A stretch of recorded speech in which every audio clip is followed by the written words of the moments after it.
At the Council of Trent in 1545, the Catholic Church sent a message to the world, ordering that certain paintings be burned because they were considered heresies and monstrosities. According to the Church, these paintings were terrifying the faithful, and no one could pray in front of such a disturbing image.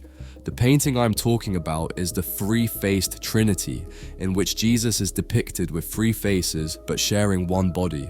This painting became quite controversial as different artists around the world created their own versions, and this concept spread widely. But why did artists of that era paint Jesus in this way? What is the significance of depicting him with three faces? In today's video, I will try to answer these questions and show you several paintings that the church has wanted to hide from us since that time, but fortunately, they have been preserved to this day. Let's begin. The representation of the Holy Trinity in Christian art has been a complex and evolving subject over time. The oldest and still most accepted method today is through a geometric figure, such as a triangle. This representation was made using three circles or a triangle with an eye in the center, as seen in the Cotton Faustina manuscript of 1210, the first document to represent the Holy Trinity through art. Later on, the Christian Trinity began to be depicted in different ways. Initially, it was represented as three angels. This image then evolved into three identical people. Eventually, one of these figures was replaced by a white dove, distinguishing the remaining two as the Son and the Father. Finally, it became the image of a single man with three faces. This last representation is the focus of this video, as it is the least accepted by the church and was sought to be erased from history by burning any paintings that contained this image. This disturbing image originates from a biblical passage where Abraham describes an appearance in the oak grove of Mamre. Here, Abraham refers to the Trinity as three men, yet one individual, leading to the idea that the Father, the Son, and the Holy Spirit were the same entity, possibly sharing the same body. This iconographic theme is known as the trifacial Trinity or trifrontal Trinity because it features three identical faces of Jesus Christ. Sometimes it is confused with the term Trinity tricephalus, but this would be incorrect as it does not have three heads but three faces. This type of image was used to explain the doctrine of the Trinity, a Christian belief that God is a single being existing individually in three persons, the Father, the Son, and the Holy Spirit. This belief was formalized at the First Council of Nicaea in 325 and caused much controversy throughout history. In the early medieval period, the Trinity with three heads was also used, depicting God with three heads. However, this representation was quickly discarded because three-headed creatures were popular in bestiaries, as seen in this illustration from the Divine Comedy. From the late 14th century, the trifacial Trinity gained popularity, showing God with three faces on one head. This representation was influenced by ancient images such as the Greek goddess Hecate, who had three bodies or heads to represent the three phases of the moon, or the Trimurti in Asian art, depicting Brahma, Vishnu, and Shiva.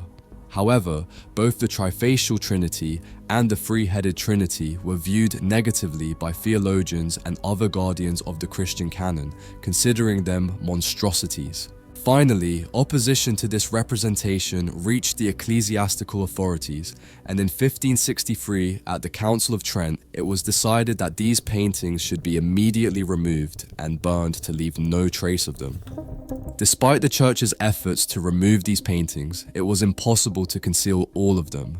Some artists even decided that the best way to preserve their works was to cover the two side faces and leave only the central face visible. An example of this is the painting by Gregorio Vasquez, which is currently housed in the Colonial Museum in Bogota, Colombia. In this painting, the artist chose to preserve his work by painting abundant hair to hide the two side faces.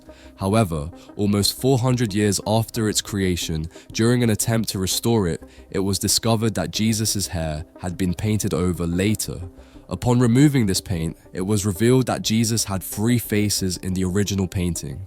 I will now show you some very rare paintings that remained hidden for many years. But before that, I want to remind you that you now have the opportunity to own a unique piece of art to display on your wall. In our catalogue, you will find over 300 historical paintings that I have personally selected, each with a story as interesting as the one you are seeing in this video. You can also choose your favorite painting in the finish you want, such as fine art print, canvas, or framed canvas. Or you can buy it as a phone case, so besides protecting your device, you will always have a work of art in your pocket. Shipping is completely free worldwide, so once you finish watching the video, I invite you to visit the website and place your order. By purchasing from the store, you will receive a product that lasts a lifetime and support the channel, allowing us to continue making videos like this one. The link will be in the description. Something quite curious about all these paintings is that the vast majority have remained anonymous to this day, and this is not a coincidence. The fear instilled by the church towards artists who challenged its doctrines likely led them to erase or not even sign their works out of fear of being punished. Once the church issued the order to burn these paintings, artists were forced to hide their works, taking them far away from the big cities and centers of ecclesiastical power. Thus, these pieces of art found refuge in remote places where the church's influence was not as dominant, allowing these representations to survive despite the censorship. An example of this is the painting we're discussing, which was rediscovered 500 years later, and its creator remains unknown. All that is known is that the artist belonged to the Netherlandish school, and the painting dates back to around 1500. The figure of Jesus in this work follows the iconography of the Salvator Mundi. The right hand is raised in a gesture of blessing, while the left hand holds the orb of the world, topped by a cross symbolizing his dominion and protection over the earth. This is very similar to the famous work by Leonardo da Vinci. In making this video, it has become inevitable for me to reflect on the number of masterpieces lost due to the censorship imposed by the church. The trifacial Trinity of Jesus is just one example of how ecclesiastical restrictions have influenced the creation and preservation of art. How many works of incalculable artistic and historical value lie hidden in the darkness, waiting to be rediscovered? Or worse, how many works were destroyed throughout history because of the church's censorship? But I would like to know your opinion. Do you think it was a mistake to censor art, restricting the expression and creativity of artists? Or do you think the church played a fundamental role in maintaining respect and reverence towards the figure of Jesus? I'll be reading your thoughts in the comments. Thank you very much for watching the video until the end. Don't forget to leave a like and subscribe so you don't miss out on 2 analyses like this each week. On Inspiragio.com, you'll find the catalogue to place your order, and my social media links will be in the description if you want to learn more about art. See you in the next video. Bye.